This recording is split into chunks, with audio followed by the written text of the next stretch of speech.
When the phone rang that morning, I thought it was the beginning of something joyful.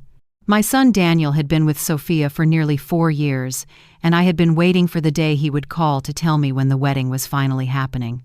I had even bought a pale lavender dress months earlier, one I imagined myself wearing as I proudly stood beside him smiling for the photographs. "Daniel," I said brightly as I picked up the receiver, "so do you finally have a date?" Before Daniel could answer, I heard Sophia's voice cutting through with that polished, icy tone she often used when she wanted to control the conversation. "Oh, Evelyn, you didn't hear. We got married yesterday. It was very small. Only special people were there." The words didn't just sting. They froze me in place as if the weight of them had turned my body to stone. Only special people. My chest tightened, and for a moment I thought I hadn't heard correctly. My fingers gripped the phone so hard it felt like it weighed 100 pounds. I could see Daniel sitting across the room, avoiding my eyes, while Sophia lounged on the sofa I had bought for them, a triumphant smirk on her face. I had paid their rent for 3 years, $500 every month without fail. I had furnished their apartment piece by piece, sometimes skipping my own comforts so they could have a proper couch, a dining table, even that very sofa, where she now reclined so casually. I had filled their refrigerator when their paychecks vanished into credit card bills, and yet when the day came to celebrate their marriage, I wasn't a special person. In my closet upstairs hung the lavender dress, still wrapped in its garment bag, along with shoes I had bought to match. I had imagined standing beside my son, perhaps dabbing at my eyes as he said his vows. Instead, I stood in my own living room, humiliated, invisible, stripped of the one role I thought I still had left in his life. My voice trailed off. Daniel finally looked at me, and the rehearsed flatness of his tone made my stomach twist. "Mom, it was intimate. Just us and the witnesses." But it wasn't true. I had seen the photos posted online within hours. Sophia's parents posed proudly beside them. Her siblings clinked champagne glasses in celebration. Sophia herself wore a white gown that I now recognized because only a month earlier she had asked me for $800 to help with personal expenses. That gown was hanging off her in picture after picture, proof of the betrayal that had unfolded without me. I excused myself with a nod. I hoped looked calm, but inside I was collapsing. Upstairs, I sat on the edge of my bed, staring at the dress I would never wear.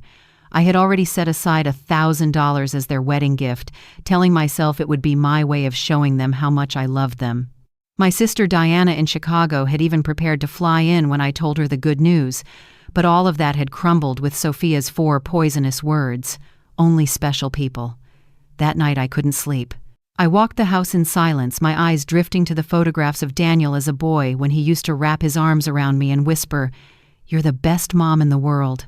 When had he changed, or had I been blind all along, mistaking dependence for love? The next morning the phone rang again. For a second, I thought it might be Daniel calling to apologize. Instead, Sophia's voice came through tight with a kind of desperation that hadn't been there the day before. "Evelyn," she said, "the rent is overdue.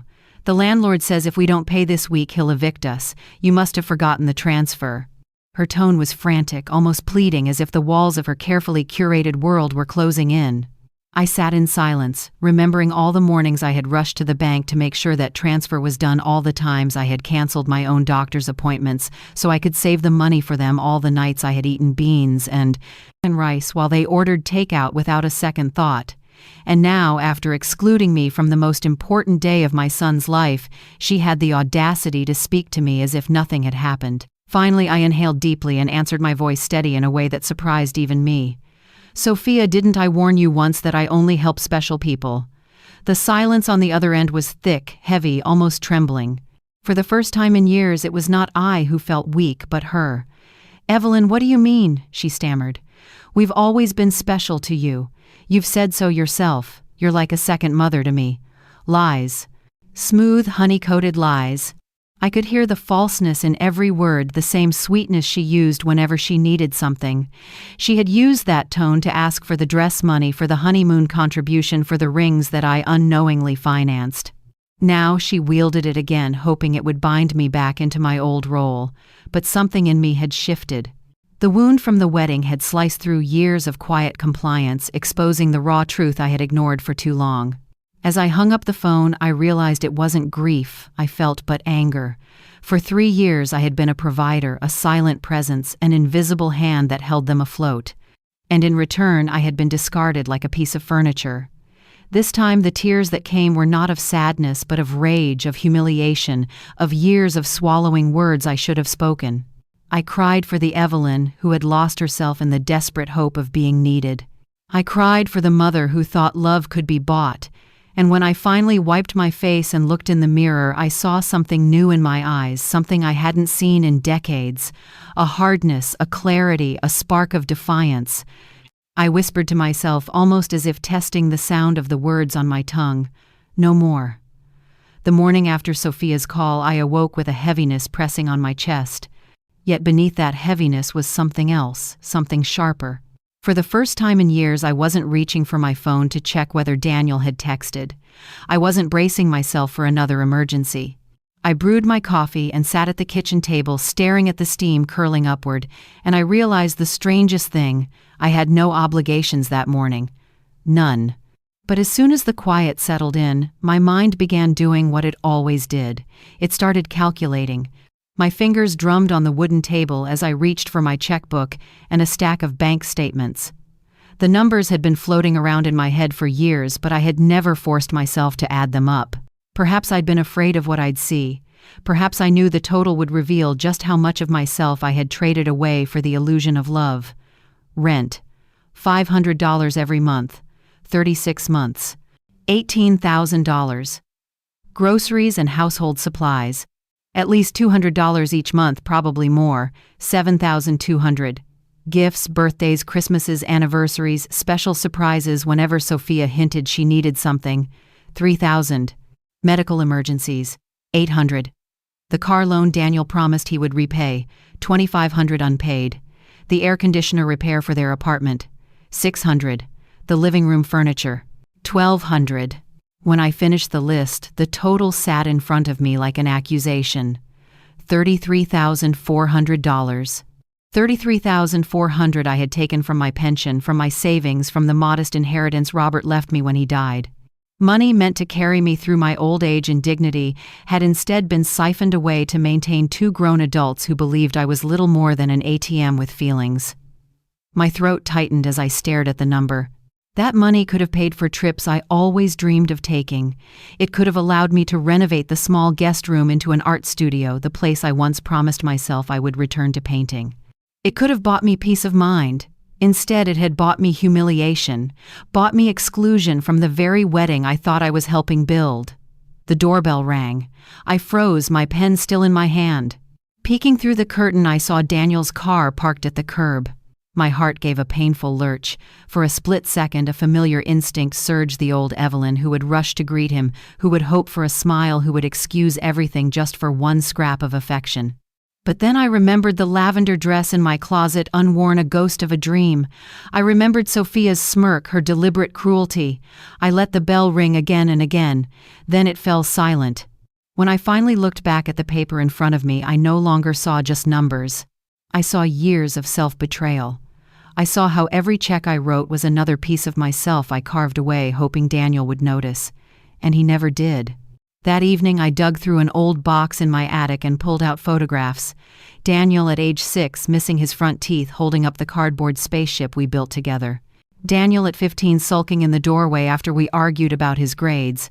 Daniel at 22, freshly graduated, his eyes filled with hope. Each photograph was a reminder of the boy I loved, the boy who once hugged me with real warmth. Somewhere along the way, that boy had grown into a man I didn't recognize, a man who saw his mother not as a person but as a resource. I sat there until the sun went down, surrounded by images of the past, and when the dark crept in, I whispered to those photographs as though Daniel could hear me through time. I don't know when I started confusing love with money.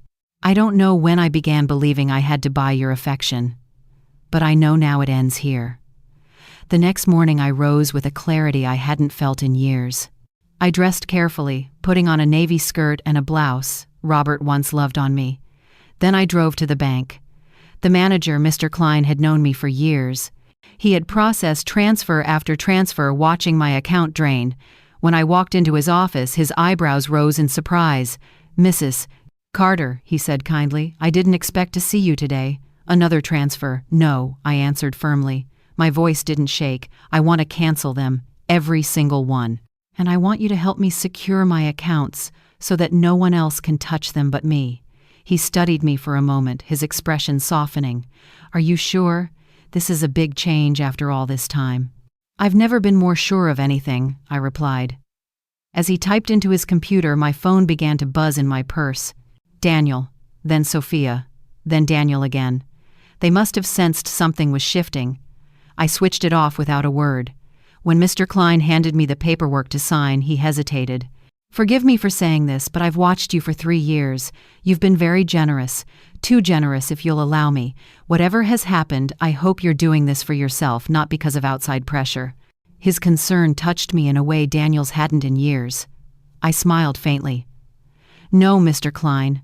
For once I'm not being pressured. I've simply opened my eyes." As I walked out of the bank clutching the papers that symbolized my newfound freedom, a strange lightness filled me. It was as though I had set down a burden I'd been carrying so long I'd forgotten what it felt like to breathe without it. For the first time in decades, my money was my own. And more than that, so was my life. It had been 3 days since I walked out of the bank and reclaimed control of my accounts. 3 days of silence broken only by the constant buzzing of my phone. Calls, messages, Daniel, Sophia, even numbers I didn't recognize. I ignored them all. For years I had been at their beck and call. Now they could wait in the silence they once forced on me. On the 4th afternoon, as I returned from a walk through the park, something I hadn't done in months, simply because I wanted to, I saw the cars parked in front of my house. Daniel's black sedan, Sophia's silver SUV, and a third vehicle I didn't recognize, sleek and polished with tinted windows that glinted in the Sunday. My stomach dropped. Through the curtains I could see shadows moving inside. They had keys. Of course they did. I had given them keys long ago, trusting that one day they would care for me as I had cared for them. That trust now seemed like the cruelest joke of all. I stood on the porch for a moment, my heart pounding. Then I took a long breath, squared my shoulders, and opened the door. The scene before me was like something out of a nightmare. Daniel sat on my sofa, his head in his hands. Sophia paced the room like a restless predator. And at my dining table sat a man I didn't know, flipping through my personal documents as though they belonged to him. "What is happening here?" I demanded, louder than I intended. All three turned toward me as if I were the intruder in my own home. Sophia was the first to speak, her voice sticky sweet but laced with desperation. "Evelyn, thank God you're here. We need to talk." The stranger rose and extended a hand with a practiced smile. "Mrs. Carter, I'm Mr. Grant, a family attorney.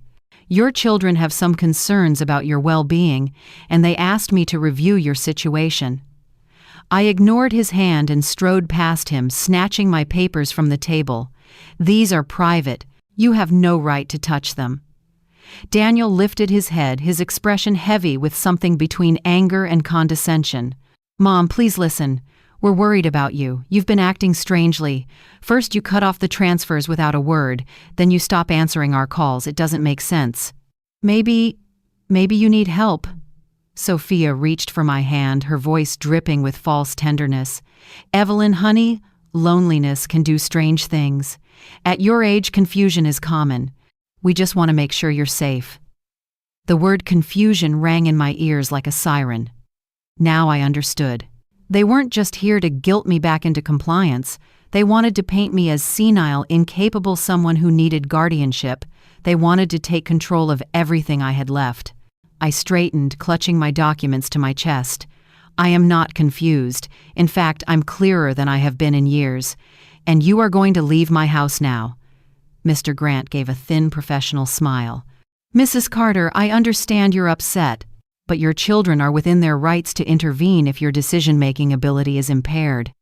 They're prepared to file for temporary guardianship to manage your finances responsibly." My laugh came out sharp, bitter, almost cruel. "Impaired. Because I finally decided that my money belongs to me, because I refuse to bankroll the lives of 2 adults who treat me like a stranger. That's what you call impairment." Sophia's mask slipped. Her face hardened, her voice sharp as glass. "We never treated you badly. Your family. Everything you have will belong to us one day anyway. We're just accelerating the process.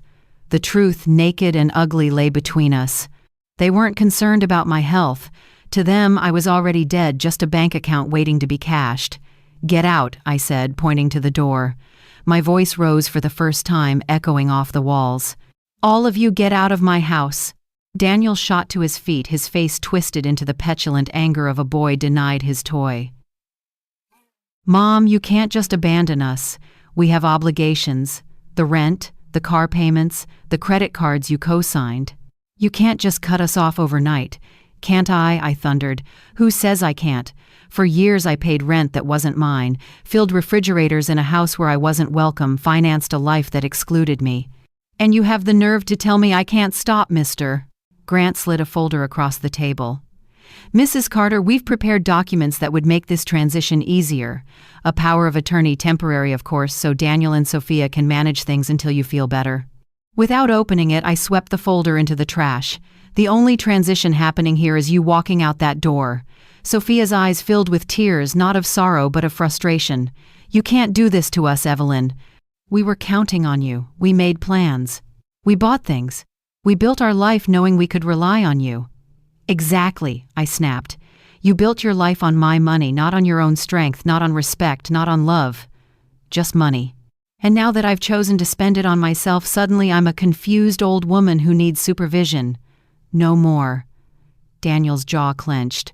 "Mom, this is going to end badly for you. You'll end up alone with no one to take care of you when you really need it." The words pierced me, but I held his gaze, my voice steady. "I'm already alone, Daniel. The difference is now it's by choice, not by your neglect." They left with the dignity of people unaccustomed to hearing the word no. Before stepping out, Sophia turned back, her eyes cold and venomous. "This isn't over, Evelyn. We have lawyers too."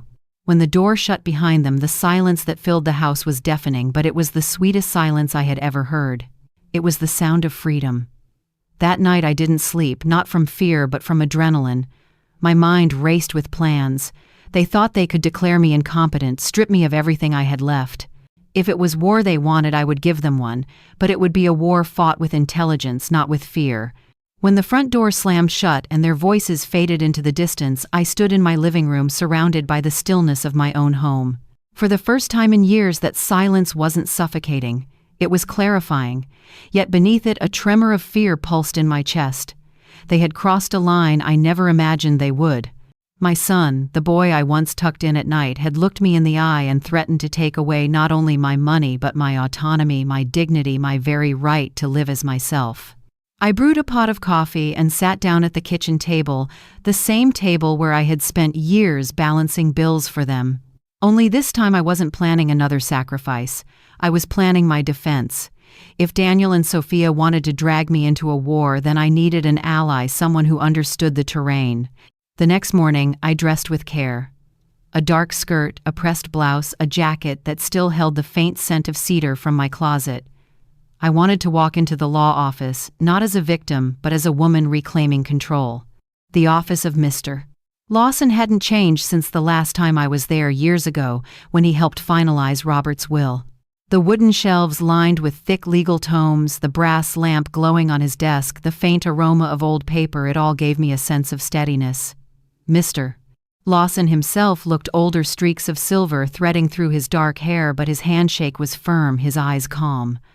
"Mrs. Carter," he said as he gestured for me to sit, "it's been a long time. What brings you here today?" I took a deep breath. "I believe my son and his wife are preparing to declare me incompetent. They came into my home with a lawyer, rifled through my private papers, and tried to pressure me into signing a power of attorney. When I refused, they threatened to take legal action." His brows furrowed. He didn't interrupt. He simply listened as I poured out everything: the secret wedding, the years of financial support, the betrayal, the confrontation in my living room. With every word, the weight I'd been carrying seemed to shift onto the table between us, a burden no longer mine alone. When I finished, Mr. Lawson leaned back in his chair, steepling his fingers. "Mrs. Carter, what you've described is more common than you might think. It's called elder financial abuse, and unfortunately it happens in far too many families. The fact that they brought an attorney into your home without your consent and attempted to review your documents only strengthens your case. We can act preemptively to protect you. What do I need to do? My voice trembled, but only slightly. First, we'll document everything he said, every transfer you've made, every expense, every instance of pressure.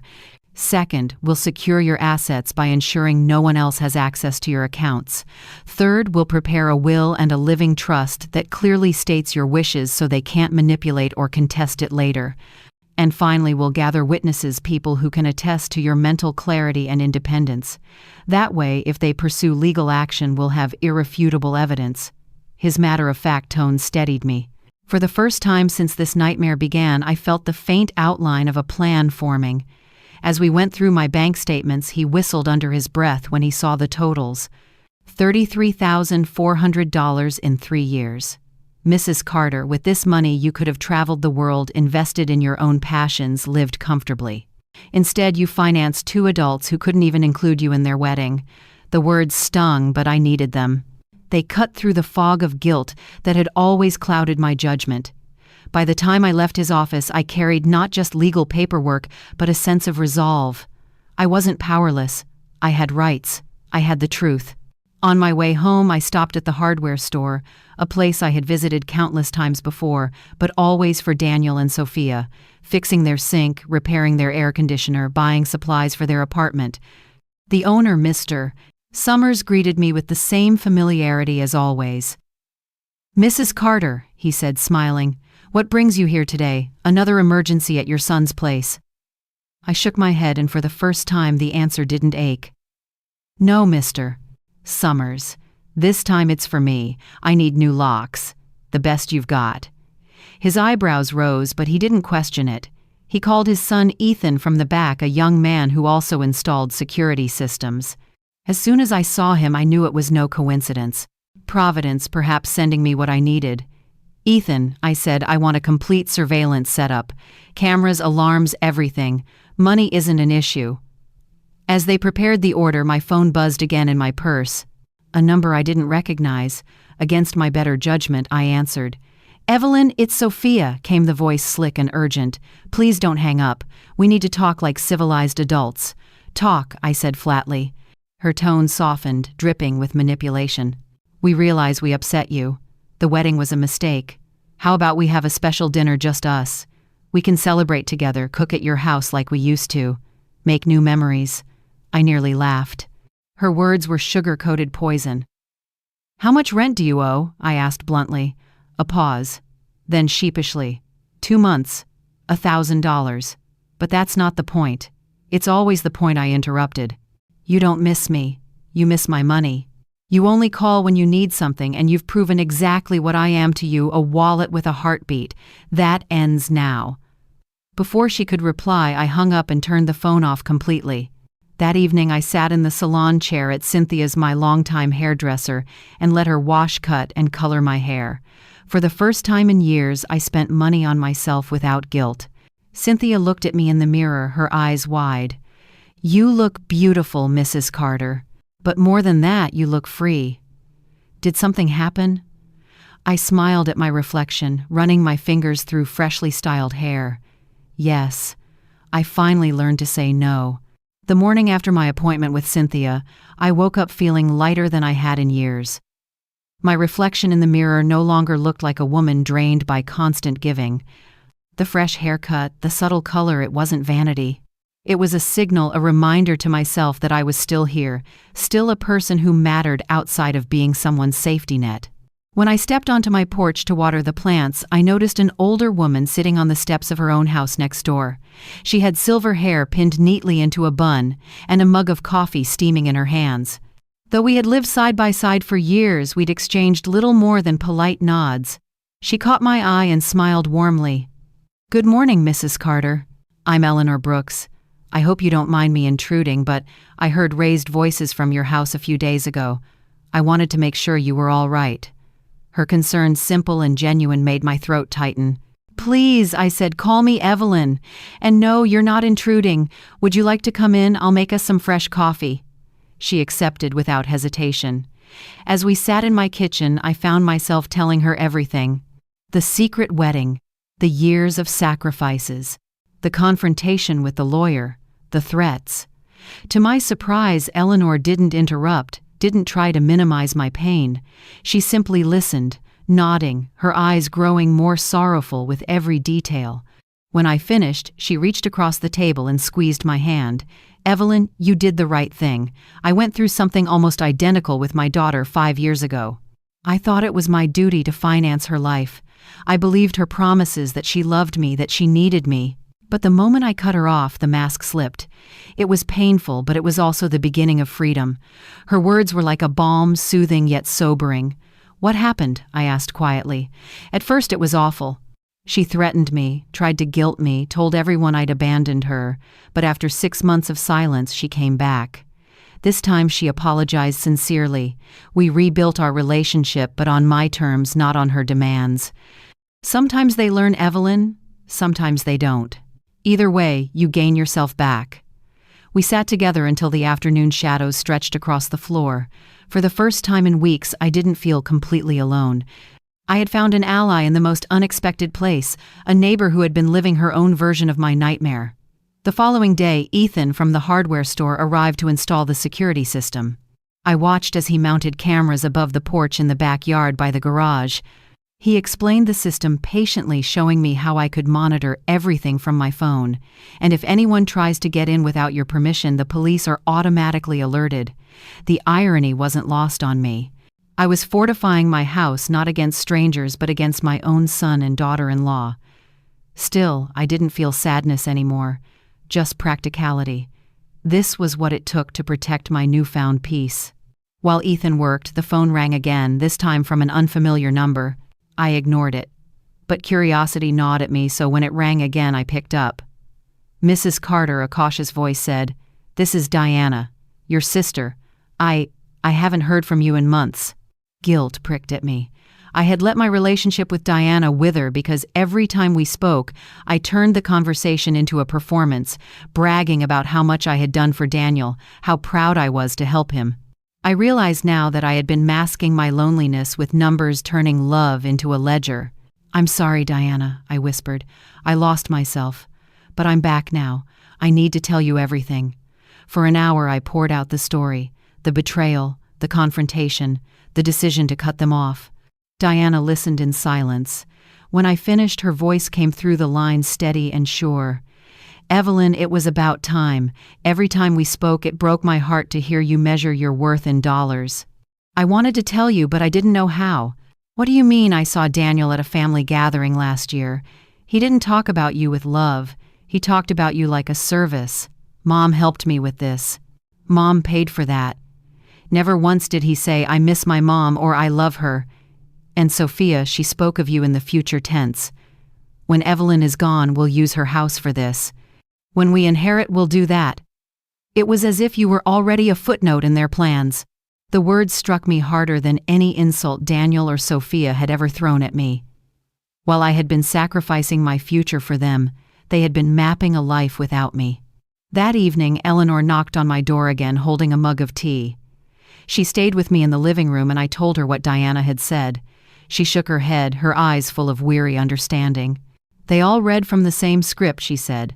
"Chapter 1, make her feel indispensable. Chapter 2, create constant emergencies. Chapter 3, question her sanity when she resists. I've seen it too many times." We laughed bitterly, two women united not by joy but by survival. Still, I felt stronger knowing I wasn't alone. Later that night, I sat on my bed and opened a drawer I hadn't touched in years. Inside was a sketchbook, its pages yellowed. I had once loved to draw, to paint, to create. But somewhere in the endless cycle of sacrifices, I had abandoned that part of myself. I turned the pages slowly, and a spark of something long dormant flickered inside me. I sharpened a pencil and began to sketch. At first, my hand trembled, rusty from disuse. But as the lines took shape, shadows, contours, fragments of memory, I felt a strange calm settle over me. It was as if I were sketching not just an image, but a map back to myself. By midnight, I set the pencil down and whispered to the empty room, "I'm not lost anymore." I woke the next morning to the shrill sound of the doorbell. My first thought was that it might be Eleanor stopping by with another cup of tea, but when I checked the cameras Ethan had installed, my stomach dropped. Daniel and Sophia stood on the porch flanked by two unfamiliar men. One wore a gray suit, the kind of uniform confidence that screamed lawyer. The other looked like a clerk clutching a folder under his arm. I didn't answer the door. Instead, I sat at my kitchen table watching them through the live feed on my phone as they gestured angrily, pointing toward the house. For a moment, I wondered if they would try to force their way in again, but then the man in the suit raised a hand and led them back to their cars. They left, but I knew it wasn't over. It was only beginning. Sure enough, that afternoon my phone rang with a number I didn't recognize. Against my better judgment, I answered. "Mrs. Carter," a clipped female voice asked. "This is Miss Schmidt, a social worker from the Office of Senior Services. We've received a report that you may be at risk and in need of a wellness check. May I come by to speak with you?" The room tilted. My son and his wife had gone beyond manipulation. They had gone to the state. They had reported me as incompetent, as paranoid, as unfit to manage my own life. I steadied my voice. "May I see your identification when you arrive?" "Of course," she replied smoothly. When the knock came 20 minutes later, I opened the door cautiously. She was younger than I expected, in her 30s, with her hair pulled back into a neat bun. She smiled politely, flashing her ID. Everything about her looked official. Still, I felt the walls closing in. I let her inside, but only into the living room. She sat with her folder balanced on her lap, flipping open a form. "Mrs. Carter, we've received reports that you've shown significant changes in your financial behavior. That you've abruptly cut off support for your family, isolated yourself, and installed unnecessary security systems. There are also concerns about paranoia and possible confusion." Each word landed like a blow. The script was unmistakably Sophia's. I could practically hear her voice behind the clinical phrasing. I kept my tone steady. "Miss Schmidt, I'd like to call my attorney before answering your questions." "This isn't a legal interrogation," she said, with a polite but firm smile. "It's a wellness check. If you have nothing to hide, there's no problem speaking with me." Her words sent a surge of anger through me. "If you have nothing to hide." The same phrase abusers used when they rifled through your drawers, read your mail, invaded your privacy. I rose from my chair. "You may wait here, or you may return another day. But I will not answer without my lawyer present." I called Mr. Lawson, and within 20 minutes he arrived, his briefcase in hand, and his expression sharp as a blade. When he entered and saw the social worker, his jaw tightened.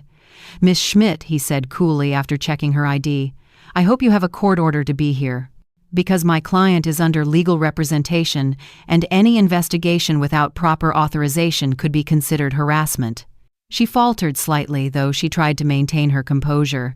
"We have reports from concerned family members about her well-being. It's our duty to investigate." "What family?" Mr. Lawson countered. "The same family who attempted to pressure her into signing a power of attorney, the same family who broke into her home without permission, the same family who excluded her from their wedding while draining $33,000 from her savings." He opened his briefcase and laid a folder on the coffee table. "Here is full documentation of the financial abuse my client has suffered. Transfers, gifts, coerced payments. If there's an investigation to be done, perhaps it should focus on them." Miss Schmidt's face paled as she flipped through the documents. The narrative she had been fed did not match the reality in front of her. She turned to me, her voice softer now. "Mrs. Carter, do you manage your own finances?" "Yes," I said clearly. "I can show you every statement, every tax return, every bill paid, all in order." "Do you live independently? As you can see, my home is well kept. I drive, I cook, I care for myself. Any medications?" "Only vitamins. I'm 70, not senile." Mr. Lawson added smoothly, "My client has recently undergone a medical evaluation as part of our preparation. She is in excellent health, physically and mentally." Miss Schmidt closed her folder with a sigh. "Based on this, I see no indication of risk. I'll close this case." When she left, I collapsed into my chair, shaking with adrenaline. Mr. Lawson placed a steadying hand on my arm. "Evelyn, this is going to escalate. They've shown their hand. They'll push for guardianship next. But we have the advantage. We have truth, evidence, and credibility." That night I called Diana. My voice trembled as I recounted the visit. She listened, then said quietly, "Do you see how far they're willing to go? To spend money, they don't have to lie to authorities, all for access to yours. This isn't love, Evelyn. This is greed, with your face painted over it." Her words sliced through me, sharp but cleansing. I no longer needed to wrestle with guilt. They had revealed themselves completely. Later, Eleanor came over with soup and sat across from me in my living room. She told me about the time her daughter tried the same tactic, calling in social services to declare her unstable.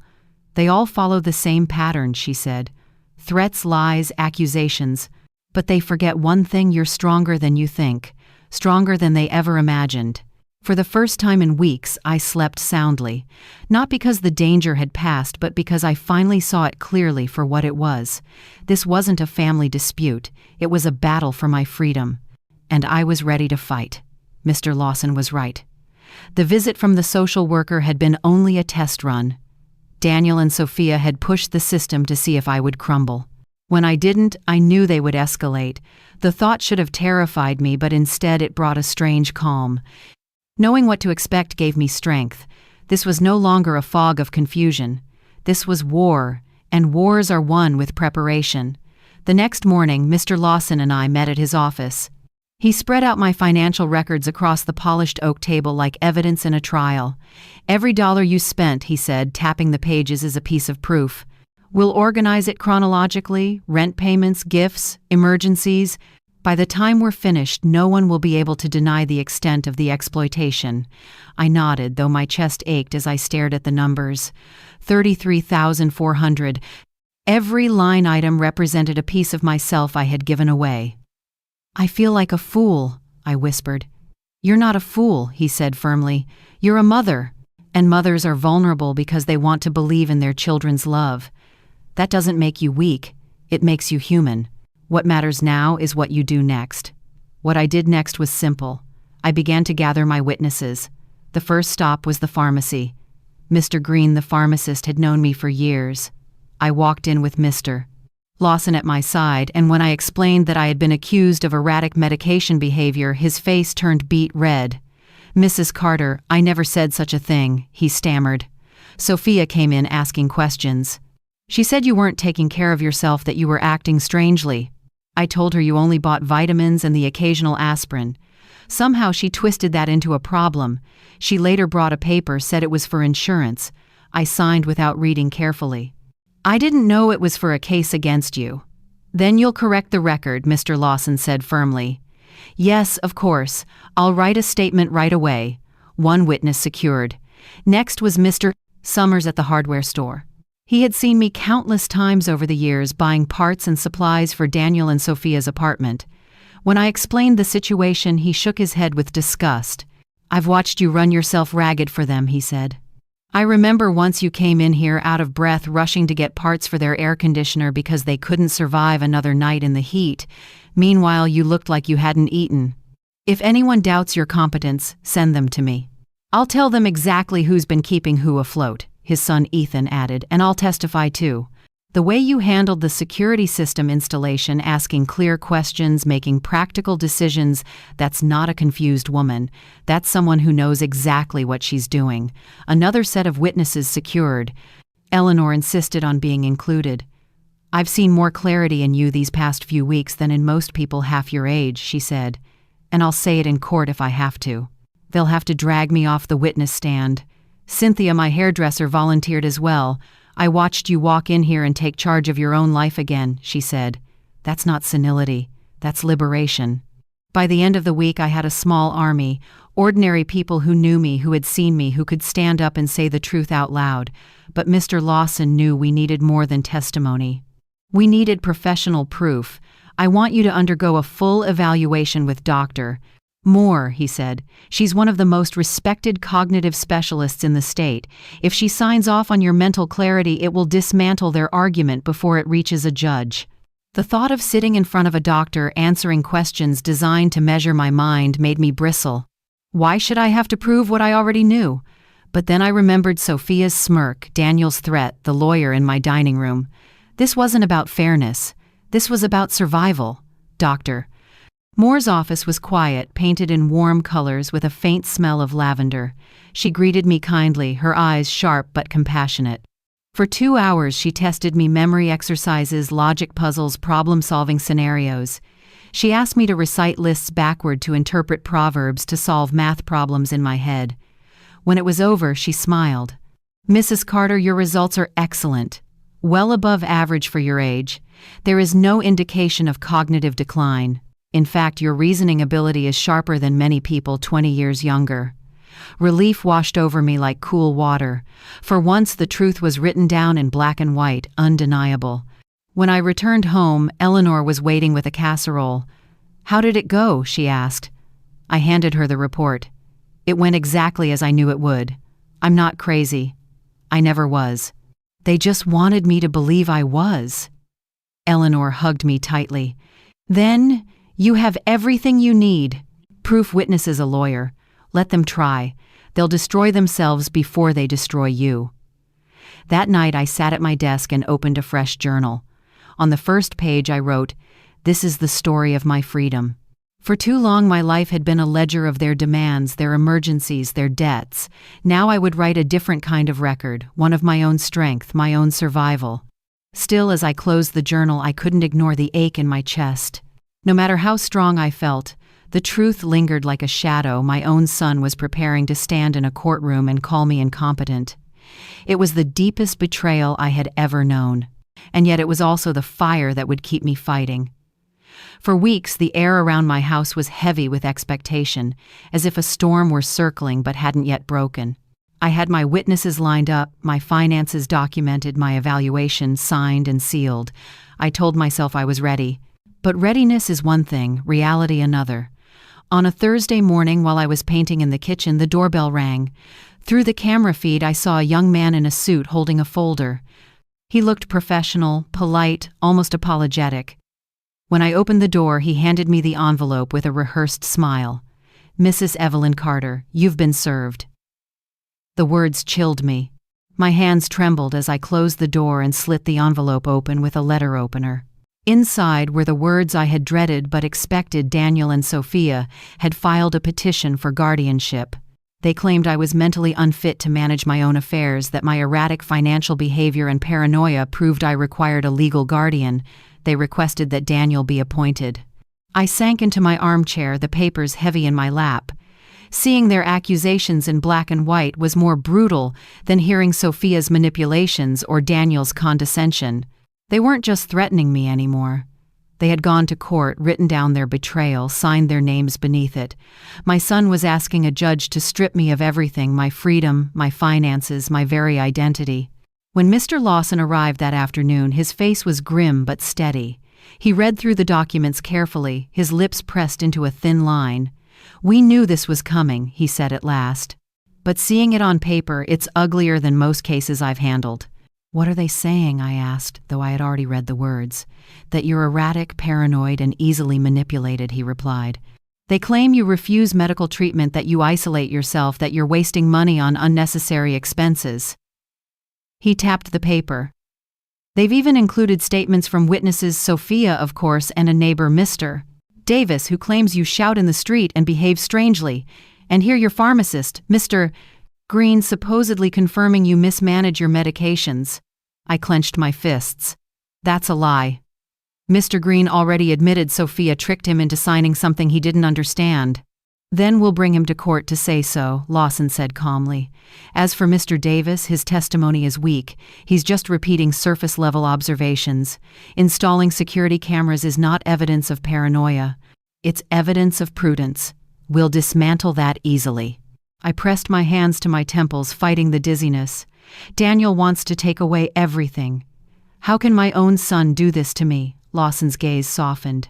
"Greed blinds people, Evelyn.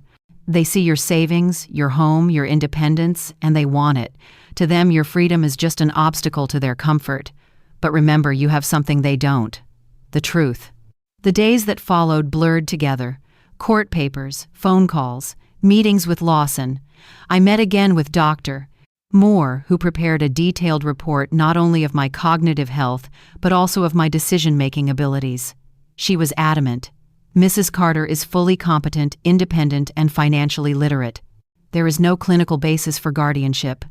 Eleanor came over nearly every evening bringing tea or baked bread, her presence a steady anchor. "They think they can scare you into silence," she said one night as we sat on my porch. "But you have a voice now. You've found it again. Use it." Despite my preparations, the tension weighed on me. At night I dreamed of Daniel as a boy, his small arms wrapped around my neck. In the dreams he whispered, "You're the best mom in the world." But when I pulled back to look at his face, I saw not the child I raised, but the man sitting in a courtroom arguing that I was unfit to live my own life. I would wake with tears on my pillow, my chest aching with a grief too deep for words. One evening, Diana called from Chicago. "Evelyn," she said softly, "I've booked a flight. I'll be there for the hearing. You won't face this alone." Her promise broke something open in me. For so long I had been isolated, convinced my only family was Daniel. But here was my sister, steady and unwavering, proving that blood didn't always betray. The trial date was set for 3 weeks later. Those 3 weeks stretched endlessly, filled with equal parts dread and determination. Every morning I woke early, dressed neatly, and forced myself to stay active. I painted, I cleaned, I cooked meals for myself. I called old friends I hadn't spoken to in years. Each small act was a reminder I was capable. I was sane. I was alive. Still, every time I drove past the courthouse, my stomach clenched. I imagined Daniel and Sophia standing inside, whispering with their lawyer, smiling smugly, certain they would win. And each time I whispered to myself, "Not this time." On the morning of the pre-trial conference, I walked into Lawson's office to find him already reviewing a stack of folders. He looked up and gave me a nod of approval. "You look ready." I wore my black suit, pressed crisp with a strand of pearls Robert had given me on our 30th anniversary. I wanted to project not fragility but authority. Lawson outlined the plan. "We'll counter their claims point by point. First, the medical evidence, Dr. Moore's evaluation. Second, financial clarity. We'll present your records showing careful management. Third, witnesses, pharmacist, hardware store, hairdresser, neighbor, Eleanor, even your sister. They'll testify not just to your competence but to your strength. Finally, you'll speak. And when you do, the judge will see who you are." I swallowed hard. "And if the judge doesn't believe me, then we appeal," he said. "But I've read Judge Miller's past cases. He doesn't tolerate manipulation. He protects the rights of the elderly. I believe he'll see through Daniel and Sophia's charade." That night I sat in my garden, staring up at the stars.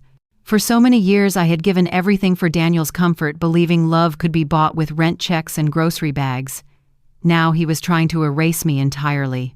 But as I breathed in the night air, I realized something. Even if I lost the case, even if they stripped me of everything, I had already reclaimed something they could never touch.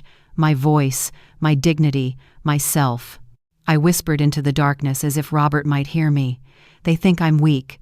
They think I'll fold. But I won't. Not anymore." The storm was no longer circling. It was here. And I was ready to meet it head on.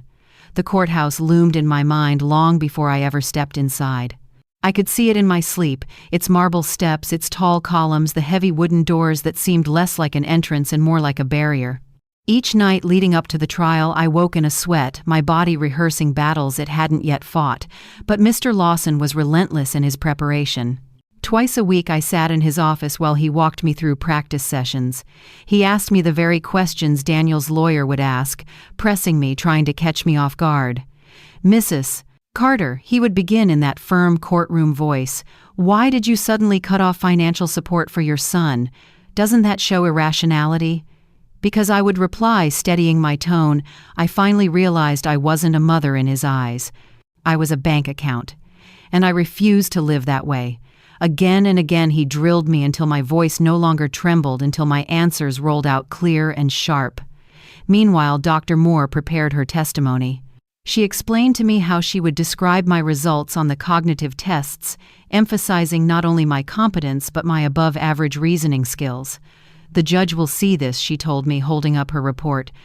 "This is not just paperwork. This is armor."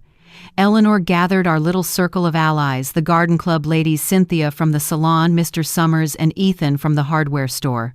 We sat around my dining table one evening, the same table where Daniel and Sophia once tried to corner me with their lawyer. Now it was covered with teacups and plates of cookies, the room filled with voices of support.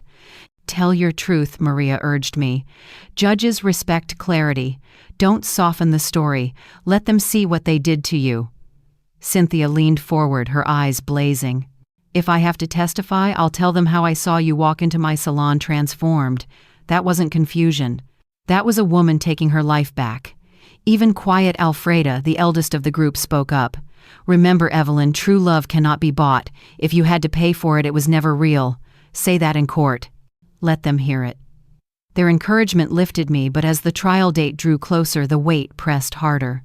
I couldn't shake the image of Daniel standing on the witness stand, hand raised to swear an oath only to tell lies about me. I pictured his eyes, once innocent, now hardened by greed. The thought tore at me in ways no legal document ever could. The night before the trial, Diana arrived from Chicago. When I opened the door and saw her standing there with her suitcase, I collapsed into her arms. "Sis," she whispered, holding me tight, "you're not alone anymore. We'll face this together." We stayed up late, sipping tea in the kitchen, reminiscing about our childhood. For a moment, I felt like a girl again, safe in the presence of someone who truly loved me without condition. "Do you think he ever loved me?" I asked softly. Diana's eyes filled with sadness. "I think he loved the way you made his life easy. But love isn't about convenience, Evelyn. Real love survives even when it's hard. His didn't." Her words were painful but clarifying. They gave me the strength to look forward instead of back. The morning of the trial dawned cold and gray, the kind of weather that seemed to mirror my dread. I dressed carefully in my black suit and pearls, wanting the judge to see not a frail old woman, but someone who had lived with dignity. As I looked in the mirror, I saw the lines etched into my face, not as signs of weakness, but as testimony to years of survival. When Mr. Lawson arrived to pick us up, he studied me for a moment. "You're ready," he said. "More than ready." As we drove to the courthouse, I rehearsed my mantra silently. I am not confused. I am not weak. I am not theirs to own. The courthouse steps felt heavier than I had imagined. Cameras flashed from reporters who had caught wind of the story, an elderly woman fighting her own son for her independence. Their presence both terrified and emboldened me. If nothing else, the world would hear the truth. Inside, the courtroom buzzed with low murmurs. I spotted Daniel immediately sitting at the plaintiff's table. He wore a new suit, his hair slicked back. Sophia sat beside him in a black dress, her eyes cold and unflinching. At their side was Mr. Grant, the same lawyer who had once rifled through my documents at my dining table. He glanced at me with a smug smile, as though victory were already his. I forced myself to look away. Instead, I focused on the rows of benches behind me where Eleanor, Cynthia, Maria, and Alfreda sat, their faces full of quiet determination. Diana squeezed my hand as we took our seats at the defense table. When Judge Miller entered, the room hushed. He was a man in his 60s with sharp eyes that scanned the courtroom like a hawk. He wasted no time. "We are here today to consider the petition for guardianship of Mrs. Evelyn Carter, filed by her son Daniel Carter and his wife Sophia Carter. Counsel, you may proceed." Mr. Grant rose smoothly, his voice solemn, rehearsed. "Your Honor, this is a tragic case of decline. Mrs. Carter has shown clear signs of mental instability, abruptly cutting off financial support to her only family, isolating herself, installing unnecessary security systems, and falling under the influence of manipulative neighbors and attorneys. We seek guardianship not out of greed but out of love and concern for her safety." His words dripped with false sincerity. I could feel the bile rising in my throat, but I sat still, my face composed. Mr. Lawson leaned toward me and whispered, "Let them speak. Their words will undo themselves." I nodded, clutching Diana's hand beneath the table. As Mr. Grant continued painting a picture of me as paranoid and confused, I focused on my breathing. I thought of Robert, of the man who had always told me I was stronger than I believed. I thought of Eleanor and the others, women who had survived their own betrayals. I thought of the lavender dress still hanging in my closet, unworn, a symbol of the life I had finally left behind. This trial wasn't just about money. It was about truth. It was about dignity. It was about reclaiming the years I had lost to silence. And I was ready. When Mr. Grant finished his opening statement. I felt the weight of his words pressing down on me like stones. He had painted me as a frail, paranoid old woman, manipulated by outsiders incapable of clear thought. I wanted to rise and shout to tell the court who I truly was, but Mr. Lawson had warned me patience. Let them overreach. The judge turned to the plaintiffs. You may call your first witness. Sophia stood, her black dress clinging tightly, her face composed in what she must have thought was grief. She took the witness stand and placed her hand on the Bible. I swear to tell the truth, the whole truth, and nothing but the truth. Her voice trembled just enough to seem believable. Your Honor, she began, her eyes glistening. Evelyn has always been like a second mother to me. She was warm, generous, supportive. But in recent months she has changed. She's become hostile, paranoid, and confused. She cut us off without warning, accused us of using her, and installed cameras around her house as if we were criminals. It's been devastating to watch someone we love decline this way. She dabbed at her eyes with a tissue, her performance flawless. The courtroom murmured sympathetically. When Mr. Lawson rose for cross-examination, the softness in his face vanished. His tone was sharp, precise. Mrs. Carter, can you tell the court the last time you called my client without asking for money? Sophia blinked, caught off guard. We spoke often, about many things. A specific date, please, Lawson pressed. She hesitated. I don't recall. Is it true, he continued, that you and your husband were married without inviting my client? Sophia's face reddened. It was a very small ceremony. Intimate. Is it also true, Lawson said, leaning slightly closer, that when my client asked about the wedding you told her you only invited special people? Gasps rippled through the courtroom. Sophia stiffened. Those words were taken out of context. What context, Lawson asked coolly, makes it acceptable to tell your mother-in-law she isn't special enough to attend her only son's wedding? Sophia floundered. I was under stress. I didn't mean— Thank you, Lawson interrupted. No further questions.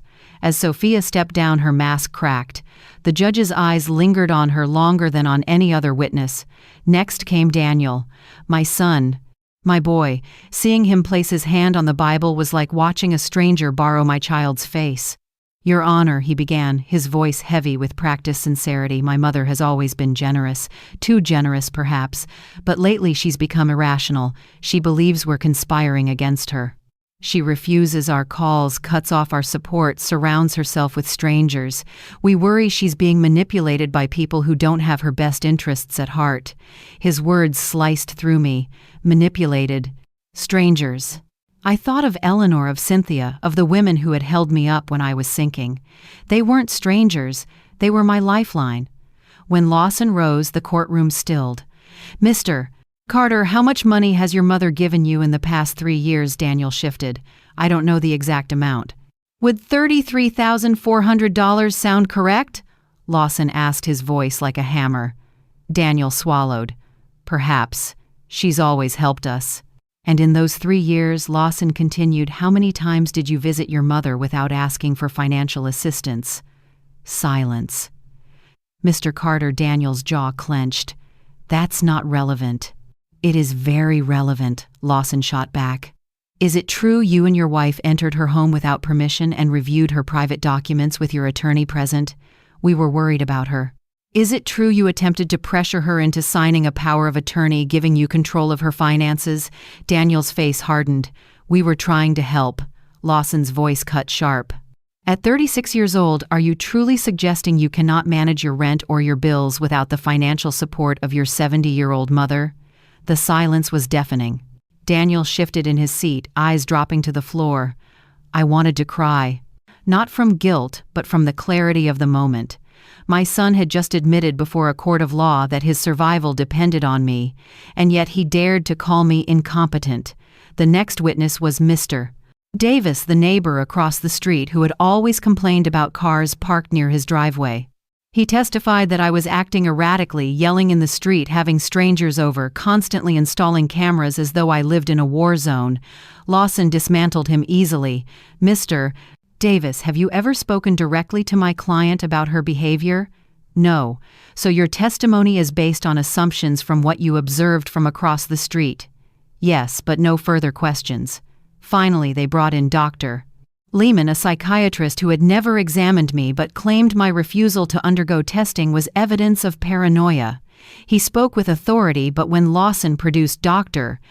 Moore's report pages of test results proving my mental acuity, the contrast was devastating. Dr. Lawson asked, "Do you believe refusing an unnecessary evaluation constitutes proof of mental decline?" "In some cases, yes. And in this case, where my client has voluntarily undergone a comprehensive evaluation with Dr. Moore and scored above average in all categories," Lawson's voice sharpened. "Would you still say refusal was proof of incompetence?" Dr. Lehman faltered. "If that's true, then perhaps not." "Thank you," Lawson said, with finality handing the report to the judge. When their case rested, I could feel the air shift. The judge leaned back in his chair, his expression unreadable but no longer leaning toward them. Lawson whispered to me, "Tomorrow is ours. It's our turn to present." That night I couldn't sleep. I sat at my kitchen table, staring at the lavender dress in the closet across the hall, the dress that had once symbolized everything I wanted. Now it symbolized everything I had lost. But tomorrow I would stand and tell the truth. I would tell the world that love isn't measured in dollars, and that no sun, no matter how entitled, could erase me. As dawn broke, I whispered to the rising light, "Robert, give me strength. Tomorrow I fight not just for me, but for every mother who has ever been treated like a bank instead of a person." The next morning I rose before dawn. I dressed slowly, carefully, as if each button on my blouse, each clasp of my pearls was armor. When I looked in the mirror, I didn't see the woman Daniel described, frail, paranoid, confused. I saw a survivor, a fighter. The courthouse was buzzing when we arrived. Word of the case had spread. An elderly mother dragged to court by her only son. It was the kind of story that stirred whispers, and reporters lined the steps like vultures. I ignored them, climbing the stairs with Diana beside me, and Mr. Lawson steady at my side. Inside, the judge called the court to order. "The defense may present its case." Mr. Lawson rose, his voice firm. "Your Honor, the plaintiffs have painted Mrs. Carter as incompetent. We intend to show she is anything but. We call our first witness Mr. Green, her pharmacist." Mr. Green looked nervous as he adjusted his glasses on the stand. "I've known Mrs. Carter for years. She only buys vitamins and the occasional aspirin. I never told anyone she mismanaged medications. Sophia Carter brought me a paper, said it was for insurance. I signed without reading carefully. If that paper was used against Mrs. Carter, it was a mistake. She's never shown signs of confusion at my counter." Mr. Lawson nodded. "So, to be clear, my client has no irregular medical behavior, none at all," Mr. Green said firmly. The judge scribbled notes. The tension in my chest eased slightly. Next came Mr. Summers and his son Ethan. Summers leaned on the witness stand like it was his own counter. "Mrs. Carter's been in my store for years. I've watched her fix problem after problem, not for herself, mind you, but for her son. She was always rushing, always putting them first. And when she came in to buy locks for her own house, she was clear, firm, and sharp. That wasn't paranoia, that was common sense." Ethan added, "I installed her security system. She asked intelligent questions, made decisions quickly, even learned to use the app faster than most of my younger clients. If that's incompetence, then half the city needs guardianship." Laughter rippled lightly through the courtroom. Even Judge Miller's lips twitched. Cynthia took the stand next, her colorful scarf bright against the drab wood. I hadn't seen Evelyn in a year because she always canceled her appointments for her son and daughter-in-law. Then one day, she walked in with her head high and said she finally remembered she deserved to be pampered. I watched her reclaim herself in that chair. "That's not confusion, that's courage." Then Eleanor. My neighbor walked with slow dignity to the stand, her voice steady. "I've shared coffee with Evelyn almost every day these past weeks. We've talked about life, about family, about betrayal. Her mind is sharper than mine, and I'm 10 years younger. If anyone here thinks she's incompetent, they haven't sat across from her at a kitchen table." Her testimony drew quiet nods from the benches. Finally, Dr. Moore. She laid her report before the judge with a crisp thump. "I conducted a full evaluation of Mrs. Carter over several hours. Cognitive tests, reasoning, memory, problem solving. Her results were well above average for her age. In fact, her performance was equivalent to someone in their early 50s. There is no clinical basis for guardianship. On the contrary, her clarity and decision-making are remarkable. Mr. Grant tried to shake her. Doctor, isn't it possible she performed well during your evaluation but still suffers from episodes of confusion? Dr. Moore's gaze was steel. Possible. Anything is possible. But in my professional opinion, no. Mrs. Carter is fully competent. If anything, her resilience under stress speaks to extraordinary strength, not decline. With each witness, I felt the weight lifting. Their words were stones placed on my side of the scale, tipping it steadily toward truth. And then it was my turn. When I walked to the witness stand, my knees trembled, but my back was straight. I raised my hand, swore to tell the truth, and sat down. Mr. Lawson's voice was gentle. Mrs. Carter, in your own words, why did you decide to stop supporting your son financially? I took a breath, letting the silence settle. Because I finally realized that what I was getting from them wasn't love. It was a transaction. My money was welcome. I was not. I paid their rent, bought their food, covered their emergencies, $33,400 in 3 years. And how was I repaid? By being excluded from my own son's wedding. By being told I wasn't special enough. By being treated as if my worth ended where my bank account did. That's not love. That's exploitation. The courtroom was so quiet I could hear the scratch of the judge's pen. Lawson guided me further. Do you regret your decision? I lifted my chin. Only that it took me so long. I regret wasting years believing I had to buy my son's affection. But no, I don't regret stopping. For the first time in decades, I am living my own life. Mr. Grant rose for cross-examination, his smile thin. Mrs. Carter, isn't it true you've isolated yourself from your family? I've distanced myself from people who treat me like a wallet. That's not isolation. That's self-respect. Isn't it true, he pressed, that you've surrounded yourself with strangers who may be manipulating you? I met his eyes. The people you call strangers are the first to see me as a person, not a resource. They've given me more respect in weeks than my son has in years. His smirk faltered. He tried one last blow. Mrs. Carter, don't you fear ending up alone? The question pierced, but I answered without flinching. I was already alone, Mr. Grant. The difference now is that it's by choice, not by neglect. When I stepped down, Diana reached for my hand. Her grip was fierce, her eyes shining with pride. As Lawson delivered his closing argument, his words were sharp as glass. What we have seen here is not incompetence. It is independence. Not decline, but awakening. The plaintiffs have offered no medical proof, only frustration at losing their source of income. This case is not about protection, it's about control. And Mrs. Carter will not be controlled. Judge Miller announced he would deliberate overnight. The gavel struck, echoing like thunder. Outside, reporters swarmed, shouting questions, flashing cameras. I ignored them all. What mattered wasn't the headlines. What mattered was the silence I carried within me, the silence of having spoken my truth at last. That night I lay awake, staring at the ceiling.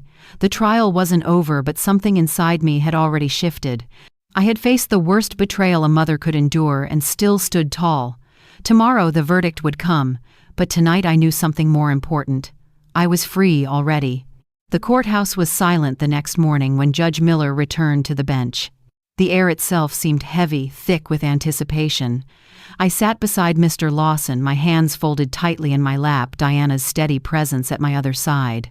Behind me, Eleanor and the women from the garden club filled the benches, their faces a wall of support. Across the aisle, Daniel sat stiffly in his new suit, his jaw clenched so hard I could see the muscle twitch. Sophia leaned close to him, whispering, her eyes gleaming like someone who believed the prize was already in hand. The judge cleared his throat. After reviewing the petition for guardianship of Mrs. Evelyn Carter, the testimony of witnesses and the professional evaluations submitted, this court is prepared to rule. I held my breath.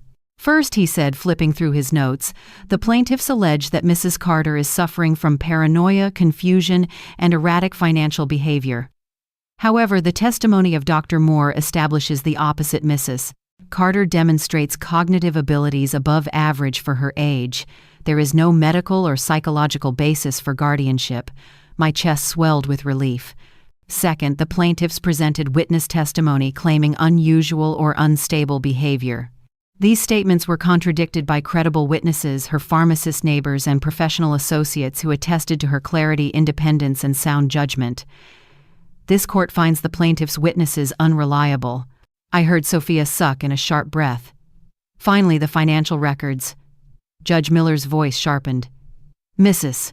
Carter has provided over $33,000 to support the plaintiffs over 3 years, covering rent, utilities, medical expenses, and personal luxuries.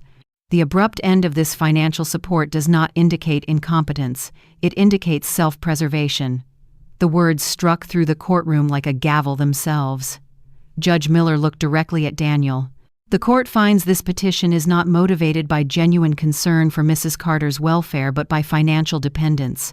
Therefore, the request for guardianship is denied. The gavel fell. The sound echoed like thunder, final and absolute. I exhaled for the first time in what felt like months. My shoulders sagged, the weight lifting all at once. Around me, Eleanor squeezed my shoulder, Cynthia clapped softly, and Diana's hand gripped mine with fierce joy. Across the aisle, Sophia's face crumpled into fury. Daniel stared at the floor, his expression unreadable, his pride shattered in the glare of truth. For a fleeting second, he looked up at me. I thought I saw regret flicker in his eyes. But it vanished as quickly as it came, swallowed by anger and defeat. Outside, the reporters swarmed again, but this time I didn't shy away. Their microphones caught my words clearly. This was never about incompetence, it was about independence. And today, justice protected not just me, but every parent who deserves respect instead of exploitation. When I returned home, Eleanor had already arranged a small gathering. She, Cynthia, Maria, and Alfreda brought food, laughter, and warmth that filled my house in a way Daniel's presence never had. We raised glasses of sparkling cider in a toast. To freedom, Alfreda said. To dignity, added Cynthia. To Evelyn, Eleanor finished, her eyes glowing. Who found her voice again. That night I sat in my garden beneath the stars, the lavender dress still hanging in my closet untouched. For years it had represented the life I thought I wanted, the dream of belonging at Daniel's side, being part of his milestones. Now it was just fabric, a relic of illusions. I whispered into the night as if Robert might be listening. It's over, my love. I fought for us, for what you left me, for the life we dreamed of. And I won. Weeks later I sold the house. Too many memories lingered in its walls. With Mr. Lawson's help, I donated half of my savings to organizations protecting elders from abuse. With the other half, I rented a beautiful apartment downtown, close to art galleries, coffee shops, and the park. I set up an easel by the window, sunlight pouring across fresh canvases. I painted for hours, colors blooming across the canvas like pieces of my soul returning. I joined a volunteer group teaching art at a senior center, watching hesitant hands rediscover joy in brushstrokes. I traveled too. Paris, Rome, the coast of Spain. I stood before the Mediterranean, the sun setting in molten gold, and realized I was finally living not for someone else's comfort but for my own joy. Daniel and Sophia faded into the distance. I heard from distant relatives that they had downsized to a smaller apartment, that Sophia had taken a job for the first time in years, that Daniel's resentment festered, but reality forced him to work harder than he ever had. Perhaps adversity would teach him what my generosity never could, the value of independence. And me, I no longer waited for calls that never came. I no longer measured my worth in dollars spent or sacrifices made. I had learned the hardest lesson of all: love bought is not love at all. On my 71st birthday, Eleanor and Diana joined me on my balcony. We drank tea, watching the city lights flicker like stars below us. "You look happier than I've ever seen you," Diana said softly. I smiled, because I finally understand something. True love can't be bought. And freedom, no matter the cost, is always worth it. That night, as I wrote in my journal, I signed the final entry with a sentence that felt like a declaration. My name is Evelyn Carter. I am 71 years old. And for the first time in my life, I am truly free.